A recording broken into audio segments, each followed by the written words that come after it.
Hello, and welcome to the next episode of Gilded Shadows. We are picking up where we left off on Chapter 11. I bolted upright in bed at the sound of a chime in my head. Looking blearily around the dark room, I struggled to work out just what had awakened me. What? The chime sounded again, and I tried to shake off sleep to focus on it. It was an urgent notification. Normally, the nano system wouldn't send through a message that came in while someone was asleep, unless it was an emergency.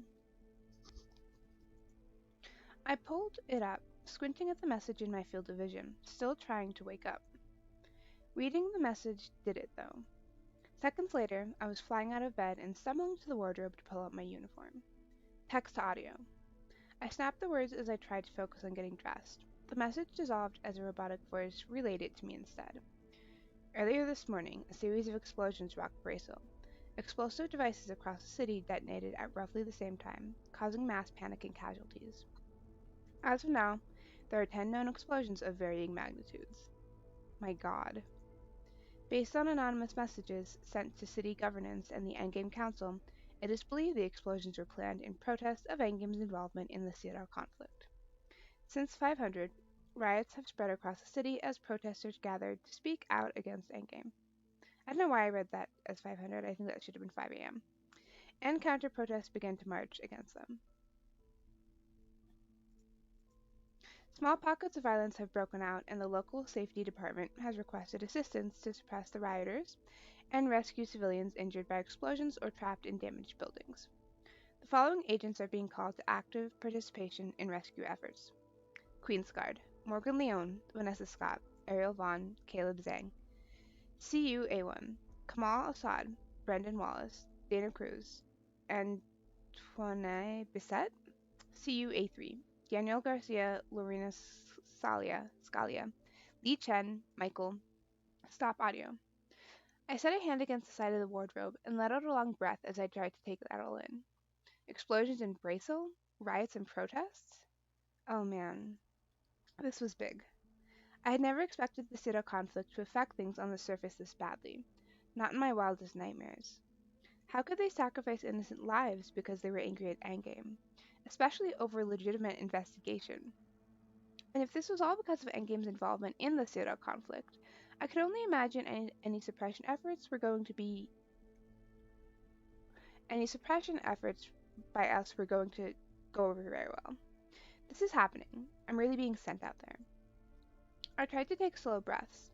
I couldn't afford to have a full panic attack at the idea of being sent into the field. Come on, girl, you can do it. Fastening the last button, I scraped my hair into a hurried ponytail. My door chimed as I secured it in place. Coming! Caleb was in the hall when the door opened. Looks like you're ready. Let's go. We don't have time to wait around. Everyone else has already gathered. I'm surprised Caleb is the one coming to pick us up instead of Ari. I assume you read the mission report? Obviously. Newest information says we've received several threats of more explosives around the city. They're demanding we call off the investigation. What? We don't know if it's true. The Morai were so focused on the Sierra investigation, they were completely blindsided by this attack. Right now they're trying to locate any additional explosives, if there are any. They can't believe this will actually help their cause. You'd think, but desperate people get stupid. How could the dissidents even pull this off? 10 explosions? And it wasn't like anyone could just waltz into Bracel either. That's a good question. It sounds bad. All of it. Sure as hell isn't good. He was never exactly a smiley, optimistic sort of man, but he looked more grim than usual as we hurried to where I assumed we'd be meeting with the others. I tried to ignore the butterflies trying to gnaw their way out of my gut. Caleb led me to a place I'd never seen before, a briefing room of some kind. Several members of Magnus's guard were there, and it wasn't until I saw them that it occurred to me they hadn't been listed in the mobilized unit. Granted, I cut the message off before I heard the names of everyone, but if they were going in order of rank, the King's Guard would have been first. Then again, I guess Magnus didn't get out much. And given the situation, they probably would be sticking close to him. She's right, that is weird. That they didn't call Magnus's unit or whatever to assist in handling the situation. Though if anyone can get into Corsalaris to attack Magnus, we're really in trouble. Yeah, but what is the point of having a king rank Esper if he's not going to be active in in these things? You know what I'm saying?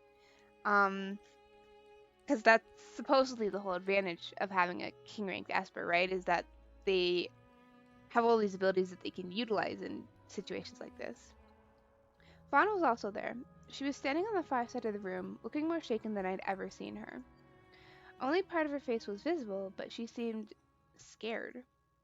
Mara was with her, cupping Vaughn's cheek and talking to her in a low voice as she rested their foreheads together. I couldn't hear what they were saying, but Vaughn shut her eyes and nodded, smiling a little in response before Mara gently tipped her face up and kissed her. Vaughn leaned into her for a long time, clinging in a way that made her seem so much more fragile than I'd ever seen her. Oh, Vaughn. Sounds like our girl needs a hug. The fluttery anxiety in the pit of my stomach deepened. If the situation was bad enough to upset someone who was essentially a veteran at this job, what did it mean for me? I didn't have experience with all this stuff. I clenched my hands and looked away from them, not wanting to intrude on their moment. Why would they mobilize me for something like this? I'm not ready. Mara left a few minutes later. It was that moment when Vaughn noticed me. She straightened and gave me a weak smile, an attempt to look more like herself, I suppose. Hey girl, you ready for this? We can say things like let me go back to bed. I'm not ready. I'm definitely not ready. Or I'm ready. I can do this. Okay. Well, just like I said the first time I recorded this, we're definitely not going to go with the top two. So at first I read things they let me go back to bed as a joke, but it says that it's a cautious option. So it almost makes me wonder if she's, that's like a serious answer. Even so, I don't feel like it would be quite appropriate to joke around at a time like this, given how dire the situation seems to be. I mean, I understand that some people just have that personality type, and I appreciate that, but I think there are better options here. We can say I'm not ready. I'm definitely not ready. I don't think that's great. Freaking out is not the best response in a situation like this. Or we can say I'm ready. I can do this, and I think that's the best. I am. I can do this. I wasn't sure I bought that, but what else could I say? I didn't feel ready, but if I insisted I wasn't, would they recall me? I doubted it, and if I let on that I was uncertain or scared, the others would feel obligated to be extra cautious. They needed to focus on themselves, not me. I was a queen rank. I needed to be able to do this. It's okay, Morgan. It's like any other job. Like your first couple days, or sometimes even a couple weeks on the job, like it's your nerves get to you. But the more often you do it, the easier it gets. It's okay to admit you don't feel ready. It's counterproductive. I'd rather tell myself I'm ready than battle with self doubt. Are you sure you'll be okay out there? I'll be fine, Vaughn. Really. And are you okay? She elbowed me gently but moved closer, briefly resting her shoulder against mine. I'll manage. Then so will I. Don't worry too much about it. It's not like they're turning you loose on your own out there. We will all be staying close by. I didn't even notice Ari joined us. I gave him a grateful smile. I still can't believe they're mobilizing you for this. It's expected they would send the three of us. But for you to have to go out too? Ridiculous. I concur. Even if they intend to keep you on rescue duty, it seems premature given the gravity of the situation. I guess they feel that I can't station on the tower forever. That's true, but I can think of better first filled assignments. It's late to lodge a protest. The council needs to curb its desire to show off its new queen. Putting you out there today is just a power play. Yeah, I completely agree with Caleb here.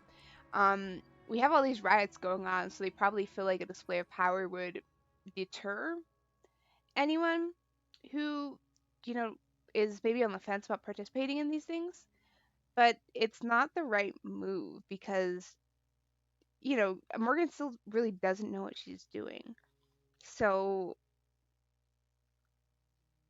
depending upon what situation we get into out in the field, we may not really We may not even serve the purpose that they want, as far as her serving as a show of power.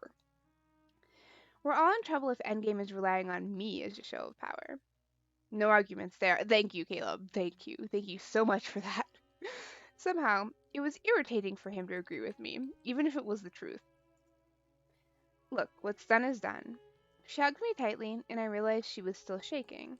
Oh, I wonder if this is like triggering for her because of what happened, like that incident with where the last queen rank and most of her friends died. Stay close to us, okay? I will, I promise. It's going to be all right. She pulled back and gave me a serious look. Like Caleb said, you're only going as a show of force. There's no need for you to be anywhere dangerous, but it's still chaotic out there. I'll stay close to all of you, okay? Good girl. It's time to go. I wasn't sure what protocol was, but it seemed like time to go was code for get as close as possible, because that's what Vaughn and Caleb did, pulling me close as well. As soon as we were all touching him, he teleported us out. And we were standing on a quiet street somewhere in Bracel. It took a moment to get my bearings, but the teleporting was nowhere near as bad as I remembered. The three of them got straight to work. Caleb took the lead, which didn't surprise me. Here we go. Set comm to audio only. There are two downed buildings nearby with reports of survivors inside. Let's go. I set my communications to audio only, as he said, and followed behind them. Caleb was in front, and I was flanked by Vanessa and Ari. There were a lot of other agents around as well. I caught flashes of them running or jumping between buildings as we headed towards the location Caleb mentioned. Many were carrying injured civilians, helping safety officers, directing people to shelters, and so on. Some looked really young. I assumed they were junior agents. Yeah, see, this makes me so uncomfortable. Um, that and it makes me think of Birdie and Heidi and everyone, because I mean they do seem a lot younger, and it's scary to think of them having to be in a situation like this. I didn't have the full details on assignments, but it made sense that ranked and experienced agents were on riot control. That probably makes it weird for the Queen's Guard to be on rescue duty. We joined up with the two other four-person teams and started clearing Rebel. When I was training and seeing the same group of agents day in and day out, it was easy to forget just how many agents Endgame actually employed. I didn't know any of the people we were working with, but everyone's skill and professionalism really impressed me. In short order, I didn't have time to be nervous or scared. There were people calling for help, and Caleb was barking orders nonstop. That's so funny. I don't know why, but it does kind of surprise me that Caleb is taking the lead. I mean, he definitely has the assertive personality for it. Um, I guess like I normally it's a balance of having that assertive personality, but also having like the people skills to inspire people to want to listen and follow you. That makes a good leader. So I guess that's why it surprises me. I was doing my best to keep up. There was one thing I learned quickly though. Telekinesis came much easier for me now, which made removing rebels so much easier. Ari and I hadn't done that much work with telekinesis, though he had shown me a few small exercises to do in my own time. But they'd also told me queen ranks tended to be naturally adept at it. I guess my improvement in other areas had helped with this one. There was still a lot of hands-on work, and coordinating with each other. We couldn't go in and start ripping chunks of rubble out without risking collapsing a building on someone. The process was more painstaking than I'd expected. Once we had a general layout of the building, Vaughn would try to ascertain the location of survivors, and how many there might be. Stronger telekinetics would stabilize the building, while the lower leveled ones removed obstructions to help breach victims. I alternated between helping Vaughn stabilize and helping remove some bigger pieces of debris, including an entire collapsed wall at one point. I was a little shocked when I lifted it aside so easily, but I also had to help Vaughn stabilize when moving that wall almost collapsed another. Oh, okay. It was exhausting work. The next few hours were a blur. Now and then we'd hear a distant explosion or the sound of sonic weapons. There were shouts, sirens, the sounds of riots. Most of the legal weapons on our coast are sound based. Energy and projectile based weaponry are illegal in most domes across the planet, though this was originally due to the low power yield of sonic weapons, making them a less deadly alternative for self defense or protection. The technology has improved to the point it's almost useless to differentiate anymore. Sonic weapons range from those that can simply knock a person unconscious to those that can kill. Highly focused sound waves can be nearly as damaging to individuals and property as projectile and energy based weaponry, and can most certainly kill or cause severe bodily injury. But we stayed focused on a methodical moving of the group from one site to another to look for injured and trapped civilians. I love the background here, and us getting to see a little more of the city and this world, this futuristic world that she's in. Because so far as like a cityscape background, we really have only seen the one in the very beginning, at least on this route. Um, when she was walking home from university and then going out for food. Fauna and the others were practically glued to me, but at least on the rescue side of things, we seem to be doing pretty well. For a while. I think we may have some more civilians nearby. I'm sensing something over in this direction. Trapped? Not sure. It's possible some are injured. Hey, over there! Team D4. I waved down one of the other teams and had them come over to help us out as I followed Fawn. Ari and Caleb weren't far behind us as we turned onto another street with heavier damage than before. There were already a few teams scanning the buildings. Junior agents. Are we gonna run into Heidi? I recognized a few of them. As Vaughn went to get an update, I stood there and stared down the damaged street. I couldn't believe my first look at Bracelet was during a situation like this. It reminded me of New Albion, of home. Seeing it this way was heartbreaking. I was getting ready to join the others when there was a blast from a nearby street. It wasn't a powerful explosion that rumbled through the ground like some others we'd heard, but a higher pitched pop. That makes me think it's like maybe a sonic weapon or something. It was very close by, maybe one street away. There were shouts, the sounds of breaking glass, and people running as the commotion moved closer to us. Caleb took off running, and seconds later, his voice came through the comm system. Ari, you're with me. We need to check it out. D4, G7, you're with us.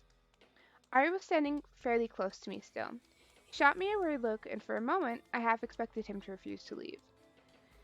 We'll put a stop to whatever's happening there and return. Stay close to Vanessa. And he vanished. Vaughn motioned me closer to where she was, in front of a nearby alley, as she called out to a group of junior agents. We have a small group of civilians here. Or sorry, that's Vaughn. We have a small group of civilians here. Minor injuries. Get them to the nearest triage and shelter. We're moving on. We need help over here. There was another group of junior agents clustered around a damaged car on the opposite side of the street. Morgan, stay here. I'll go check it out. She jogged across to them, leaving me to watch everyone else. It was chaotic. There were agents running around everywhere, not to mention whatever was going on the next street over. I hoped Ari and Caleb were okay. I felt useless just standing around while everyone else was helping. I didn't want to get in the way, and I didn't want to worry Vaughn. I completely can relate to her on this, because if I was in this situation where there were literally people dying around me, potentially, and I was supposedly this powerful Esper, or at least had the potential to be this powerful Esper, and everyone, the team was the team is still at the point where they're really trying to keep her insulated and sheltered. I would feel bad, that I couldn't do more. Maybe I'll go join her. I was about to do that when something else caught my attention. A group of junior agents helping people near a damaged cafe at the corner. Wait, is that Trent? What? How? Why is he here? I broke into a run. Trent! Startled, he shrugged away from the agent helping him and made his way to me. Morgan, I didn't think they'd be sending you out. What are you doing here? Are you alright? Fine for the most part. Just a little scraped up. Not as bad as some of the others. He nodded to someone sitting on the curb with a few others kneeling around him. Matt. I hadn't even seen him at first. My God, what happened? Breakfast was interrupted by an explosion. It was next door, but the cafe took damage too. We're lucky we were outside. I thought I was going to die. There was rubble flying, people screaming. My ears are still ringing. What are you even doing out here? Gina's idea. She said she wanted to get out, see the city a little before work. We don't have much more time left here. They'll get you both to the treehouse center, and they'll treat Matt's arm. Where's Gina? Trent shook his head. I don't know. She, she, she'd gone inside the cafe a few minutes before the bomb went off. The entire back part of the building collapsed, and they're not letting anyone in. See, this makes me completely think that Gina has something to do with it. Because, for one, it was her idea to come here, right? And then, just serendipitously, she is inside of the cafe at the time when these bombs go off. Yeah. They said they need the help to stabilize the place first. Alright, don't worry about her, okay? I'll do my best to find her. You two just worry about getting somewhere safe. Are you? Don't worry about me. I nodded to someone behind him who started leading him away despite his protest. Vaughn was still with the other group, doing something with that car. Our eyes met, and she pointed aggressively back to where I'd been standing before. I waved my hand at her, but I don't think she even saw me. For a moment, I stood in front of the cafe's shattered window. There was a huge beam fallen at the back, and the ceiling had fallen in. I wondered if there was still a way in back there, though. What are you doing standing there? I had no idea where Heidi had come from. There were agents all over the place, but I hadn't seen her here earlier. See, now I'm excited to see Heidi, because we've sort of smoothed over.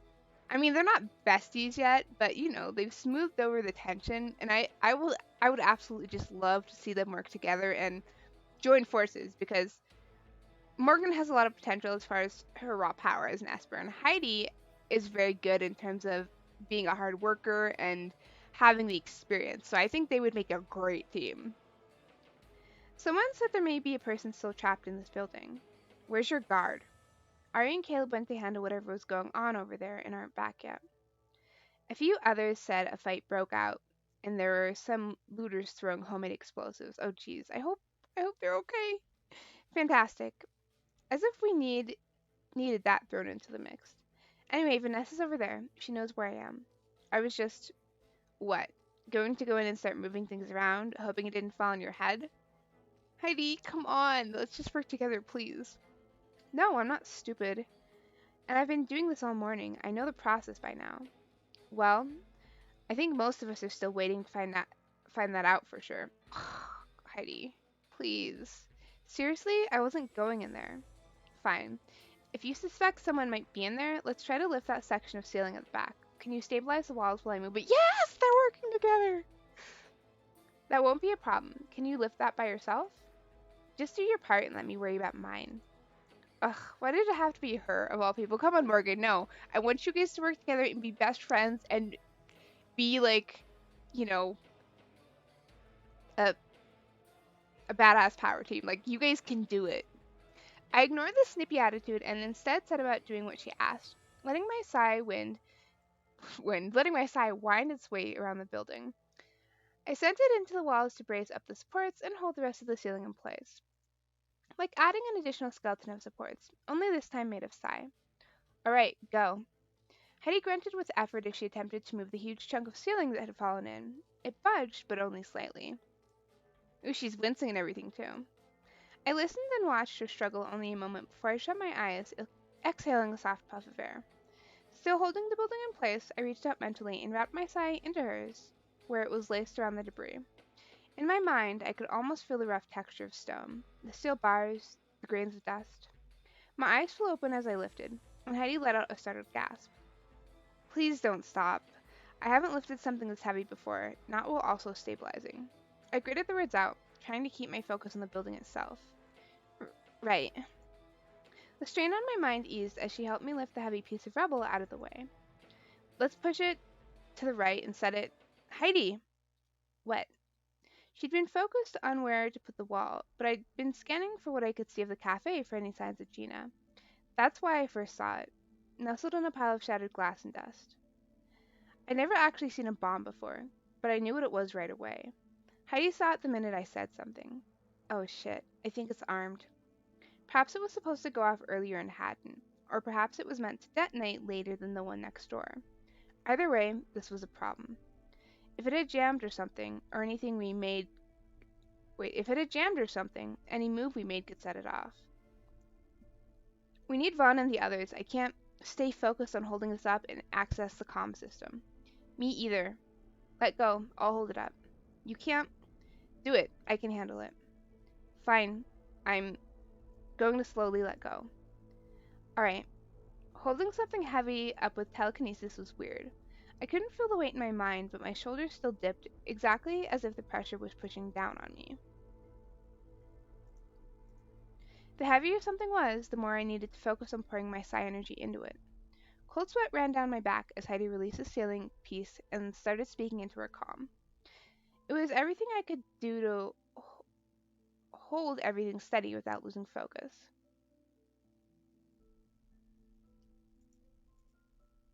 Sorry, my mouse is giving me issues. Give me one sec. There we go. This is Heidi Fapper, broadcasting to all agents within a 300-meter radius. Morgan Leone and I have uncovered an unexploded but armed device. We require immediate assistance.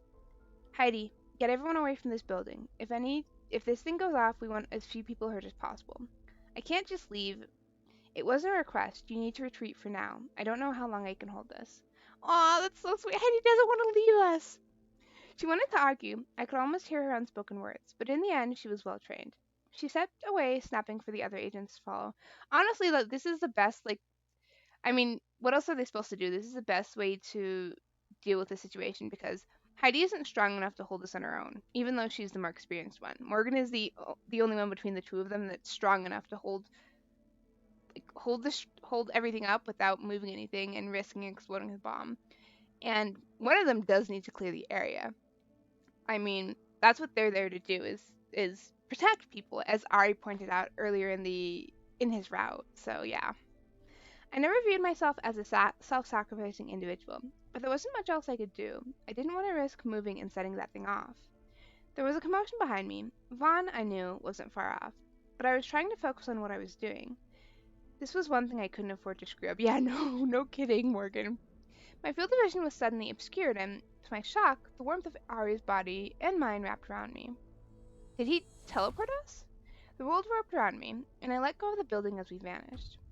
The explosion was still rumbling through the ground when we tumbled out onto a nearby street. I really hope nobody else was around, because I don't think that was very much time for Heidi to clear the area. I sagged against him, mind reeling. Oh my god. Ari squeezed me tightly, and for a long time I stood there focused on his heartbeat and not the distant sound of panic in response to the explosion. What were you thinking? He pulled away from me, gripping my shoulders with both hands. We were afraid there might be someone trapped. You were supposed to stay close to Vanessa. Oh, this is the first time Ari's ever been mad, I think.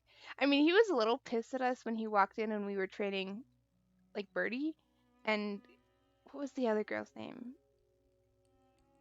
But when we were training them, that's the only other time I remember him being angry like this. I let out a shaky breath. Technically, I was pretty close. This isn't a joke, Morgan. His voice raised almost to a shout, stunning me into silence. There's a reason we're assigned to your team. We cannot protect you if you're determined to go off on your own. But Ari, she's an agent too, and just like it's your job to protect people and help people in this situation, it's hers as well. I mean, granted, she probably should have taken a different approach, but she was still just trying to do her job. What you did was reckless. What would have happened if... He stopped short, staring in shock before he lowered his head, squeezing his eyes shut. I apologize. I shouldn't be shouting at you. I'm sorry. I didn't mean to scare you. I didn't imagine there was still a bomb in that building. I know, but you have to be able to imagine those kinds of dangers. He pulled me close again, embracing me with a sort of frantic desperation. Oh, poor boy, it's okay. Please do not do anything of that nature again. Call for someone who is adept enough with their clairvoyance to search for that sort of thing. Don't simply rush in. On one hand, he was right. On the other, every second counted for the survivors. We couldn't always wait for an expert to arrive and take their time looking around. I mean, she has a point, this happens in a lot of situations in real life with cops and firefighters and things like that. You can't just wait for... You don't always have that luxury of waiting. So, yeah. But it wasn't the time to say that to him. Ari pulled away again, looking me over carefully. You're, you're unharmed? Just a little shaken. Do you think everybody else is okay? No one was in the cafe's vicinity when the charge exploded. There are low-yield devices, so the only damage was to the immediate area. But if someone had been in the building still... Oh my god, did you have to go this far away?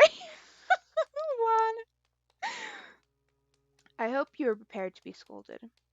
I had to admit both Vaughn and Caleb looked angry as they descended on us. Oh great, everybody's pissed at us. I apologize. I wasn't concerned about proximity to you in that moment, Vanessa. Well, worry about it. Think about my poor tired feet before you make me run 2 blocks to find you. Your feet are cybernetic. I highly doubt they're tired. Ari can be such a savage sometimes when it comes to, like, really when it comes to anything, but anyway. You hush. My legs are tired then. You know what I mean. And you, Morgan. What were you thinking? I told you to be careful. Oh, Jesus Christ. Are we going to hear it from everybody? I was being careful. I told you to stay put. I know, but I saw Trent. Maybe no, we had to mention that because I still think Gina's involved. So they need to know that Trent's group is there. The boyfriend? What was he doing out here? The ex-boyfriend. Excuse me, Caleb. Ex-boyfriend. This isn't difficult, people.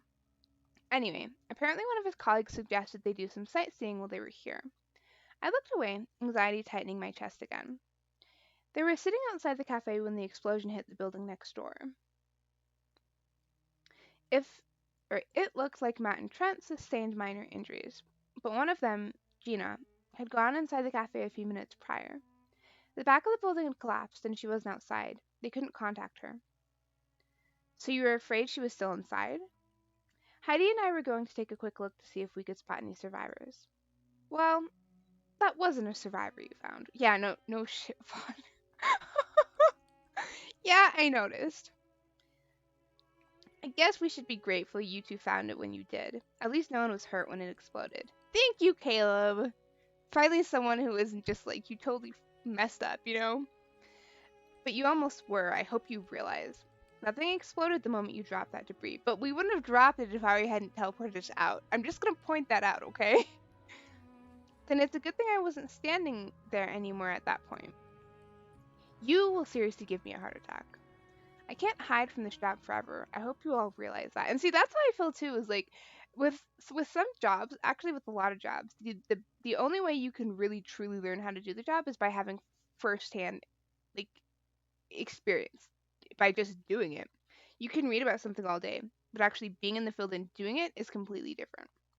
So I mean, yeah. I'll try to stick closer to you next time, but I will not stand on a corner watching everyone else work as if I'm too fragile to participate. That's right, Morgan, you tell them. I don't think you understand what almost happened, Morgan. You're right. It probably won't hit me until we're back at the tower and I'm decompressing. And I'm sure I'll have to come to terms with it in time. But there's no time for that right now, is there? Fawn sighed, rubbing her eyes. Why does this feel so much like a damn chick leaving the nest or something? Come on, there's still a few sectors we need to go through. We can talk about this later. We're not leaving your side again, oh geez. I agree. I'll be staying close for the rest of the day. Maybe it was for the best. Bravado aside, that had been terrifying. And on top of that, we still didn't know where Gina was, or even if she was alive. I didn't know how I would tell Trent later. Will they still be checking the building for casualties? There will be a team coming through for that after the rescue sweeps. And when we get to the next place, I'm going to show you how to do a survivor check yourself so you can do that instead of starting to throw debris around. We started down the street as Caleb talked into his comm and planned out our next stop. I wasn't throwing anything. Semantics. Ari, you up for another close jump? They've got work for us in Eldon. I can handle a few more group jumps today if they're short range. Then let's get on it. And we were off again. I figured the others definitely stayed closer this time. I figured Caleb was indifferent about what happened, but he kept close as well.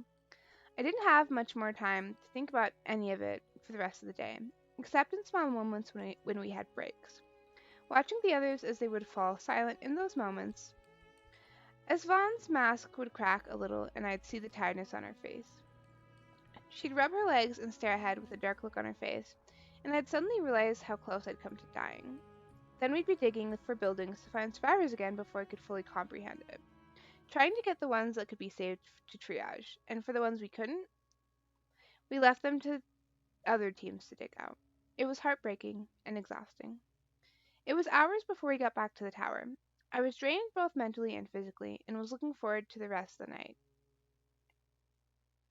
Was looking forward to resting and just not thinking about anything for a while. Okay, chapter 12 lost and found. I'm gonna save here. Um, yeah, so this has really flown by. We only have 2 more chapters left.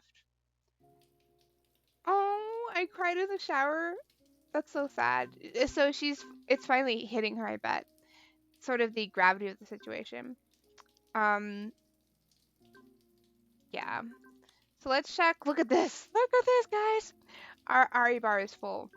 So we should be on our way to a decent ending, hopefully. Unless there's a situation where, you know how in some visual novels, like you choose, all it takes is one wrong answer in certain circumstances, and that leads to a bad ending. Hopefully that's not the case, but yeah. Okay. What else was I gonna do? Oh yeah, check the flow chart. So we're on 12, and this is called decompressing. At least this little portion. So we've got 12, 13, 14, and then we're done. I have decided that next I'm going to be doing Jack and then Caleb. So Jack has, it looks like 14 chapters as well, and so does Caleb. Okay, everybody has 14 chapters. Interesting. But yeah, I'm finally caught up to the point that I was at before when all my recordings got scrambled. So it only took me, an hour and a half. But I'm happy to be caught up again, because I do like being able to have that genuine like reaction recorded as well, and not sort of trying to remember the way that I reacted, if that makes sense, the first time I played through. And I'm excited to see what's gonna happen. I also don't really understand why she didn't think to suspect Gina or Matt even, or even Trent, as far as being involved in the bombings in part. Because for one, if there's 10 bombs, there are probably multiple like smaller groups of people involved, right? And on top of that, she's watching these people because she thinks they could be involved in these experiments going on up at Sierra. And the bombs, from what I understand, were triggered as a form of protest to the investigation that they're doing into all of this. I mean, right? If I'm understanding that correctly, which I could very well not be understanding it correctly. But if I am, I don't understand why they didn't think it was suspicious that, like, Gina is just, like, missing and she's the one who suggested that they go out, and then she is in there and there's a bomb found there as well. I don't know. Maybe I'm just overanalyzing it. But yeah, I am going to go ahead and end things here. Let me know what you guys think. I'm interested to see, because like I said, there's only, technically including this chapter, there's 3 more chapters, and then that's the end of the route. So I'm interested to see how things will wrap up here, or escalate, Yeah. Anyway, I'm sorry, I'm rambling. I'm gonna go ahead and end it here. So I hope you guys enjoyed the episode, and I'll see you next time.